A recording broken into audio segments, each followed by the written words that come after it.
Syedaralun, Vera Simanjuntak, kekasih Brigadir J, menjalani pemeriksaan di Polda Jambi pada Minggu 24 Juli 2022.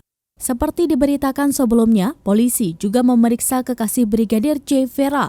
Pemeriksaan terhadap Vera digelar di Polda Jambi pada Minggu 24 Juli 2022 kemarin.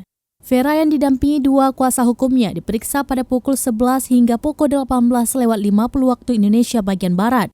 Dengan didampingi kuasa hukumnya, Ferdi, ia membeberkan segala fakta terkait hubungannya dengan Brigadir J. Selain itu, ia juga menceritakan kapan dirinya berkomunikasi terakhir kali dengan kekasihnya tersebut. Vera mengaku kekasihnya itu sempat curhat dengan dirinya, di mana sedang memiliki masalah. Hal ini diungkapkan oleh kuasa hukum Vera, Ramos Huta Barat.